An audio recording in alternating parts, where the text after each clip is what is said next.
आदित्य भाऊच्या ब्लॉगमध्ये तुमचं स्वागत आहे।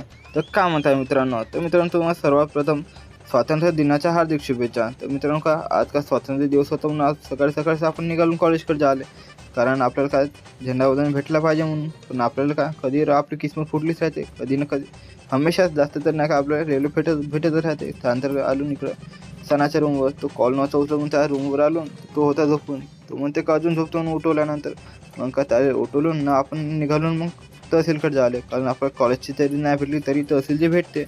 मग का तहसीलकडे जाताना आपले दादा लोक भेटले, म्हणजे ड्युटीजी, संविधान आणि पिपरेजी। मग काय यांच्यासोबत गेलो मग तहसीलमध्ये। तहसीलमध्ये पाहणं का कशी गर्दी होते म्हणून। त्यानंतर का आपले सर्वांचे लाडके आमदार विजय भाऊ वडेट्टीवार आणि त्यांच्या मागून आले आमचे भाऊ अजय भाऊ मैन। त्यानंतर मग का झेंडावंदन झालं, त्याचे व्हिडिओ कॉल नाही घेतलो, कारण नाही का आपलं व्हिडिओ काढण्याची परमिशन होती, पण सगळेजण काढत होते। मग का सगळेजण म्हणतात चल म्हणते काहीतरी खाऊन येणं म्हणते, का आपण का पोहा खालो।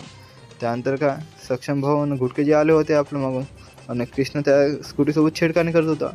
त्यानंतर का फिरून झाल्यानंतर आपण राहुल भाऊच्या पॅन्टेलमध्ये चहा प्याले। त्यानंतर आपण आलो इकडं मंदिराचं, म्हणजे स्टेजकडे नाही का बनत्या गणपतीच्या, तिकडून निघालून गावाकडे झाले। पण आपल्याला भेटला पाण्यापायी एका जागेत थांबून होतो। त्यानंतर लगेच गावी आल्यानंतर आपला हा बिट्टू भाऊ मग काय मित्रांनो म्हणते तुम्ही व्हिडिओमध्ये घेऊ नको म्हणते। तर मित्रांनो, आजच्यासाठी एवढंच, व्हिडिओ पुढच्या ब्लॉगमध्ये।